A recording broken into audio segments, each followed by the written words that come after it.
2025 champions ট্রফিতে champion হবে বাংলাদেশই। কথাটি আজ মিরপুরে শেষ অনুশীলনের শুরুর আগেই বলেছেন ক্যাপ্টেন নাজমুল হোসেন শান্ত। কিন্তু আদৌ কি তাই? খাতা কলমে আমরা যাই দেখি, স্ট্যাট ফর্ম সব কিছু বিবেচনা করে বাংলাদেশের এইবারের চ্যাম্পিয়ন্স ট্রফিতে কতটুকু ভালো করতে পারবে সেটি নিয়ে আমরা কথা বলবো আমাদের টিবিএস-এর সিনিয়র স্পোর্টস রিপোর্টার শান্ত মাহমুদের সঙ্গে। শান্ত ভাই, welcome to our special episode. ধন্যবাদ। রাইট, আমরা যদি বাংলাদেশের কথাটি যদি জিজ্ঞেস করি, শান্ত বলেছেন যে চ্যাম্পিয়নের জন্যই তারা যাবে, চ্যাম্পিয়নই হবে এবার বাংলাদেশ। এই ব্যাপারটি কিভাবে দেখছেন, ফর্ম এবং সাম্প্রতিক ফর্ম স্ট্যাট সব কিছু বিবেচনা করে? আসলে কোনো টুর্নামেন্টে যখন কেউ খেলতে যায় নিশ্চয়ই চ্যাম্পিয়ন হওয়ার লক্ষ্যই থাকে, কিন্তু বাস্তবতার নিরিখে এটা আসলে খুব কঠিন কাজ। কারণ বাংলাদেশ যে গ্রুপে আছে 3টা ম্যাচই খুব কঠিন। ফাইনাল খেলার আগে তো আরও কয়েকটা ধাপ আছে, সেই ধাপগুলো পার করতে হবে। কিন্তু আপনি যদি রিয়েলিটি দেখেন সেটা খুবই কঠিন কাজ। আমি বলবো যে সেটা যদি এটা মিন করেও বলে থাকে, সেটা আসলে খুবই কঠিন হবে বাংলাদেশের জন্য। পথটা খুব কঠিন। রাইট, অন্যান্য দল যেগুলো আমরা দেখছি বাংলাদেশের গ্রুপের হোক, বাংলাদেশের গ্রুপের ছাড়া হোক, মোটামুটি সব দলই ওয়ানডে ফরম্যাটে তাদের প্রস্তুতি সারছে। সেখানে বাংলাদেশের কোনো ওয়ানডে ফরম্যাটের ম্যাচ ছিল না। তারা বিপিএল খেলেছে এবং বিপিএলের পরই তারা এই ট্রেনিং সেশন, এরপরে তারা দেশ ছাড়বে। প্রস্তুতিতে কি ঘাপলা ছিল কিনা? এটা তো আমরা প্রধান কোচ ফিল সিমন্সকে এটা বলতে শুনেছি যে প্রস্তুতি যেহেতু একটা বড় টুর্নামেন্ট গেছে, বিপিএল খেলছিল অন্য একটা ফরম্যাট, তো সেদিক থেকে প্রস্তুতির ঘাটতি থাকতে পারে। এটা না থাকলে কোচ নিশ্চয়ই বলতেন না, উনি ফিল করেছেন যে কারণে বলেছেন। আর আপনি যেটা বললেন ম্যাচ প্র্যাকটিসের কথা বা অন্যরা ওয়ানডে খেলছে, সেটা খেলে ভালো হতো, কিন্তু খেলে না বলে যে বাংলাদেশ পিছিয়ে আছে বা পিছিয়ে গেল, আমি সেটা মনে করতে চাই না। কারণ পেশাদার দল হিসেবে আপনি যে কোনো অবস্থায়, যে কোনো পরিস্থিতিতে আপনি নিজেকে মানিয়ে নেবেন, যে কোনো অবস্থায় আপনি উতরে যাবেন, এই মানসিকতা, এই অ্যাবিলিটিটা আপনার মধ্যে রাখতে হবে। সো আমার মনে হয় যে বাংলাদেশ যতদিন ধরে ক্রিকেট খেলছে, আর ওয়ানডে ফরম্যাটটা তো বাংলাদেশের খুবই পছন্দের, এবং শক্তির জায়গায়ও এই ফরম্যাটটাতে বাংলাদেশ এগিয়ে। আমি বলবো যে এটা আমার বিশ্বাস যে বাংলাদেশ এটা মানিয়ে নিতে পারবে। বাংলাদেশের টিমের যে কম্বিনেশন থাকার কথা, সেখানে আমরা দেখেছি যে এই শান্ত বলছিলেন যে তাদের হয়তো এই চ্যাম্পিয়ন্স ট্রফিতে যাওয়ার যে স্কোয়াডটা, এই স্কোয়াডটার যে আগে সেই সিরিজটা ছিল, সেই সিরিজে কিন্তু তার ব্যাটিং অর্ডার অনেক পরিবর্তন এনেছিল। ইনজুরির কারণে অনেক ক্রিকেটারই খেলতে পারেননি। এবার চ্যাম্পিয়ন্স ট্রফিতে সেই না খেলা ক্রিকেটারগুলো ফিরে এসেছে এবং ব্যাটিং অর্ডারে সেই আগের মতোই স্টাইলে চলে যেতে পারে। আপনার কি মনে হয় বাংলাদেশের আইডিয়াল ব্যাটিং অর্ডারটা কী হতে পারে? এটা তো আসলে প্রতিপক্ষ হিসেবে অনেক সময় ব্যাটিং অর্ডার হয়, বা ম্যাচ সিচুয়েশন অনুযায়ী ব্যাটিং অর্ডার হয়, তারপর একটা ব্যাটিং অর্ডার ঠিক করা থাকে। শান্ত যেটা আজকে বলছিলেন যে আমরা যারা ইনজুরির কারণে খেলতে পারিনি, বা আমরা যারা লাস্ট সিরিজে ছিলাম না, তারা না থাকাতে একটা টেস্ট তারা করতে পেরেছেন যে আসলে কোন জায়গায় কাকে খেলানো যেতে পারে। মিরাজের কথা তিনি উল্লেখ করেছেন, রিশাদের কথা বলেছেন, স্পেশালি 2জন সিনিয়র ক্রিকেটার আছেন। মুশফিকুর রহিম ছিলেন না, তার ইনজুরি ছিল, পাশাপাশি অন্য কাজও ছিল। তো আগের যে হয় না যে একটা রিহার্সেল দেওয়ার মতো, ওই ট্যুরটা, যদিও বাংলাদেশ 3টা ম্যাচই হেরেছে, বাট রান করেছিল। কিন্তু তো ব্যাটিং অর্ডারটা সাজানো, ব্যাটিং অর্ডারটা কেমন হতে পারে একটা ধারণা পাওয়া গেছে। সেখানে মিরাজকে, আমার মনে হয় মিরাজ যেভাবে বিপিএল খেলেছে, বিপিএলে সে ইনিংস উদ্বোধন করেছে এবং রান পেয়েছেন, তো আমার মনে হয় যে স্পেশালি যদি 4 নম্বরের কথাও বলেন, আজকে শান্ত কিন্তু সেটা উল্লেখ করে বলেছেন যে 4 নম্বরে মিরাজ খুব ভালো খেলছিল, বা ওয়েস্ট ইন্ডিজ সফরের কথা। তো আমি বলবো যে একটা, যেহেতু জানাশোনা হয়ে গেছে, বোঝা গেছে যে আসলে কাকে কোন জায়গায় খেলানো সম্ভব, ব্যাটিং অর্ডার নিয়ে আমার মনে হয় না যে বাংলাদেশি খুব বেশি ভাবতে হবে। ওই লিটনের জায়গাটা হয় কি, লিটন যখন ফ্লোতে থাকে, বা লিটন যখন তার চেনা ছন্দে থাকে, ওই লিটন দলে থাকা বাংলাদেশের জন্য বিরাট ব্যাপার। সে যেহেতু নাই, ওই জায়গাটা হয়তো বা একটু ভাবনার জায়গা হতে পারে যে তার বিকল্প কে হতে পারেন, বা ওইভাবে সার্ভ করতে পারে কিনা দলকে, ওইটা হতে পারে। তাছাড়া আমি ব্যাটিং অর্ডার সাজানো আমি বাংলাদেশের জন্য কঠিন হবে এরকম কিছু দেখছি না। লাস্ট চ্যাম্পিয়ন্স ট্রফিতে বাংলাদেশ সেমিফাইনাল খেলেছে এবং আমরা প্রেস কনফারেন্সে কথা বলছিলাম ক্যাপ্টেনের সাথে যে শান্ত আর সাকিবের যে একটা পার্টনারশিপের কারণে সেটা যে চ্যাম্পিয়ন্স ট্রফি নিশ্চিত করার একটি ম্যাচটিতে, সো ওই সাকিব আর শান্তর যে ইম্প্যাক্টটা ছিল ওই ম্যাচটিতে, এই দলে সাকিবের অভাবটা কে পূরণ করতে পারে? আমরা এমন প্রশ্ন শান্তকে করেছিলাম, তিনি বলে যার কাছে দায়িত্ব পড়বেন তিনি হয়তো করবেন।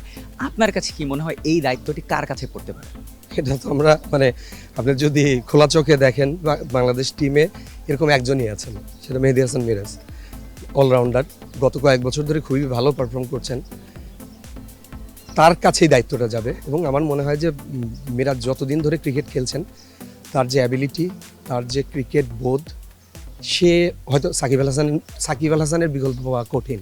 মানে সাকিব আল হাসান মতো করে একজন খেলছেন বা খেলবেন, আপনাকে দলকে এগিয়ে নেবে, এইভাবে ভাবাটা কঠিন, কারণ কারো বিকল্প কেউ হয় না, স্পেশালি সাকিবের মতো ক্রিকেটার হয় না। কিন্তু মিরাজের ওই অ্যাবিলিটি আছে যে নিজের জায়গা থেকে মানে অলরাউন্ড পারফরমেন্সে দলকে এগিয়ে দেওয়ার যে ব্যাপারটা, আমার মনে হয় যে মিরাজ অতটুকু সামর্থ্য মিরাজের আছে। এবং আপনি যদি বড় ম্যাচ খেলার কথা বলেন বা অবস্থা বিবেচনায় দলের হাল ধরার কথা বলেন, ব্যাটিংয়ের পাশাপাশি মানে বোলিংয়ের পাশাপাশি ব্যাটিংয়েও সেটা করতে সক্ষম মিরাজ। আমার মনে হয় যে তাকেই ওই দায়িত্বটা দেয়া হবে এবং তিনি হয়তো বা ভালোভাবেই দায়িত্ব পালন করবেন। চ্যাম্পিয়ন্স ট্রফিতে গ্রুপ পর্বে 3টি ম্যাচ বাংলাদেশের, একটি দুবাই আর 2টি রাওয়ালপিন্ডিতে। দুবাই আর রাওয়ালপিন্ডির মধ্যে পার্থক্যটা কিভাবে দেখছেন? মানে দুটির গেম প্ল্যানটা কীরকম বেস্ট হতে পারে বলে মনে হয়? এটা তো আসলে গেম প্ল্যান তো দলের ব্যাপার, তারা করবে। দুই জায়গার উইকেটে ভিন্নতা আছে। দুবাইয়ে ওরকম খুব বড় রান হয় না, যেটা বাংলাদেশের জন্য আসলে ভালো। মানে বাংলাদেশ যেমন উইকেটে খেলে অভ্যস্ত বা মানে স্পিন অ্যাটাক বা একটা মানে 270-80 করে সেটা ডিফেন্ড করা বা চেস করা, বাংলাদেশের জন্য সেটা ভালো। আর পাকিস্তানের যেভাবে রান হয় অনেক, সেটাও খারাপ না, কারণ বাংলাদেশের ব্যাটিং ডেপথ যদি আপনি দেখেন, অনেক ব্যাটসম্যান আছে। কেউ যদি ক্লিক করেন, 2-3 জন যদি দাঁড়িয়ে যেতে পারেন বা একটু বড় ইনিংস খেলতে পারেন, ভালো টোটাল দাঁড় করানো সম্ভব। আর যদি সেটা ডিফেন্ড করতে হয়, যথেষ্ট রসদ আছে বাংলাদেশের। তাসকিন আহমেদ আছেন, মুস্তাফিজুর রহমান আছে, আমাদের নতুন গতিতারকা নাহিদ রানা আছেন, যাকে নিয়ে অনেক আলোচনা হয়েছে। নিশ্চয়ই যখন একজন পেসার অনেক জোরে বল করেন, তখন কিন্তু ব্যাটসম্যানকে ভাবতে হয় যে এই বলটা কীভাবে আসবে, এটা বাউন্সার দিবে নাকি কি করবে, এটা একটা ভাবনা রাখতে হয়। ওই ভাবনার জায়গা থেকে প্রতিপক্ষকে একটা মানে ভীতি যে ব্যাপার আনাটা, ওইটা আনা সম্ভব হয়। তো সেদিক থেকে বাংলাদেশের ভালো বোলিং লাইন আপ আছে। যদি ব্যাটিংটা ওইভাবে করতে পারে, একটা ভালো সম্ভাবনা হয়তো বা তৈরি করা সম্ভব। রাইট, আমরা যদি একটু ইনজুরির কথা যদি বলি, চ্যাম্পিয়ন্স ট্রফি শুরুর আগেই ইনজুরির কারণে অনেক দলের অনেক তারকা ক্রিকেটাররাই বা যাদের কি প্লেয়ার বলা হয়ে থাকে, তারা কিন্তু ছিটকে গেছেন। এর মধ্যে আজ অস্ট্রেলিয়ার স্টার্কও ছিটকে গেছেন, তিনি পার্সোনাল রিজন দেখিয়ে। এভাবে যে প্লেয়ারগুলো ইনজুরিতে ছিটকে যাচ্ছে, বাংলাদেশেরও একটা সংখ্যা ছিল। আমরা দেখেছি যে 2-1 দিন আগে সৌম্য প্র্যাকটিস করতে গিয়ে হাতের আঙ্গুলে ব্যথা পায়, তিনি আবার ফিরেও আসেন।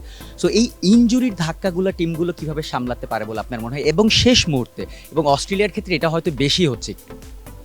এটা আসলে সামলানো কি, মানে যখন আপনার কাছে উপায় থাকে না, তখন আপনাকে সামলে নিতে হয়। মানে যে বুমরা নেই ভারতে, ওদিকে স্টার বুমরা, এদের বিকল্প আপনি পাবেন না। তখন আপনার টিমে যিনি থাকবেন, যারা থাকবেন, সেটা নিয়ে আপনাকে ফাইট করতে হবে। ওই অবস্থায় যে মানিয়ে নেওয়াটা, ওটাই মানিয়ে না। আপনি চাইলেই একজন স্টার্কের মতো আরেকজনকে খুঁজে বের করতে পারবেন না, আপনি বুমরাকে নিয়ে আসতে পারবেন না। সো এটা পেশাদার দল হিসেবে এই প্রস্তুতি আমার মনে হয় প্রতিটা দলেরই থাকে, যে কেউ না থাকলে আমাদের কি করতে হবে, বা এই 15 জনের ভিতর থেকে কেউ যদি বাদ পড়ে যান, ফাইনালি আমি কাকে নিব, এরকম একটা বিকল্প ভাবনা প্রতিটা দলেরই থাকে। এবং সেই জায়গা থেকে তারা ওইভাবেই ম্যানেজ করে নেয় যে এ নেই, তাহলে আমি একে নিয়ে নিই। এটা খুব স্বাভাবিক একটা প্রক্রিয়া এবং দলগুলো সেভাবেই করছে। মানে কারো হাতের তো আসলে ইনজুরি ব্যাপারগুলো তো কারো হাতে নেই। আর বাংলাদেশের কথা যেটা বললেন, মানে ওইটা বড় চোট না সৌম্য সরকারের। শুরুতে মনে হয়েছিল হয়তো বা নাও খেলতে পারে, একটা শঙ্কা তৈরি হতে পারে, কিন্তু সেটা হয়নি। এটা বাংলাদেশ দলের জন্য ভালো, কারণ সৌম্য সরকার যেভাবে খেলছেন বা এর আগে খেলেছেন, তার অ্যাবিলিটি সম্পর্কে সবারই জানা আছে। বাংলাদেশ দলে মানে যখন লিটন থাকেন না, সৌম্য সরকার হতে পারেন যে বাংলাদেশ ব্যাটিং লাইন আপের একটা বড় মানে অস্ত্রের জায়গা। সেটা মানে সৌম্য যদি সেভাবে সার্ভ করতে পারেন দলকে। রাইট, বাংলাদেশের এই যেই দলটা নিয়ে চ্যাম্পিয়ন্স ট্রফিতে যাচ্ছে, সেই দলটির আমি যদি একটি সবচেয়ে বেশি স্ট্রং জোনটা কোথায়, এটা আমি বলবো বাংলাদেশের সবসময়ই মানে শক্তির জায়গা বোলিং। মোটামুটি একটা সংগ্রহ দাঁড় করিয়ে বাংলাদেশ সবসময় সেটা ডিফেন্ড করার চেষ্টা করে। চেজিংয়ে আমরা রান চেজে দেখেছি বাংলাদেশ অনেক সময় খেয়ে হারিয়ে ফেলে, অনেক কাছে গিয়ে পারে না। তো বাংলাদেশের শক্তির কথা যদি আপনি স্পেসিফিকলি বলেন, আমি বলবো যে বোলিং, সেটা পেস অ্যাটাকও, সেটা স্পিন অ্যাটাকও। হয়তো সাকিব আল হাসান থাকলে স্পিন আক্রমণটা আরও ভালো হতো, বাট যারা আছেন, রিশাতের কথা যদি বলি, উনি মানে বেশ কিছুদিন ধরে খুব ভালো খেলছেন। টি-20-তে দেখেছি, ওয়ানডেতেও উনি খুব কার্যকর, পাশাপাশি ব্যাটিংয়েও মোটামুটি অবদান রাখতে পারেন। তো দুইটার সমন্বয়ই বলবো আমি, বাট বোলিংটা বাংলাদেশের শক্তির জায়গা। থ্যাংক ইউ শান্ত ভাই আমাদের সাথে জয়েন করার জন্য এবং চ্যাম্পিয়ন্স ট্রফিতে বাংলাদেশ দল নিয়ে এত সব ভাবনা দর্শকদের সাথে শেয়ার করার জন্য। ধন্যবাদ। চ্যাম্পিয়ন্স ট্রফি খেলতে বৃহস্পতিবার দেশ ছাড়বে বাংলাদেশ জাতীয় দল। এর আগে আজ মিরপুরে শেষবারের মতো অনুশীলন করছে টাইগাররা। ম্যাচের রেজাল্ট কী হতে পারে সেটা হয়তো চ্যাম্পিয়ন্স ট্রফির দিনই বলা যাবে। তবে বাংলাদেশের প্রস্তুতিতে যে ঘাটতি নেই তা অধিনায়ক নাজমুল হোসেন শান্ত নিজেই অকপটে স্বীকার করেছেন। মিরপুর শেরেবাংলা জাতীয় ক্রিকেট স্টেডিয়াম থেকে মোস্তাফিজুর রহমান প্রান্ত, দ্য বিজনেস স্ট্যান্ডার্ড।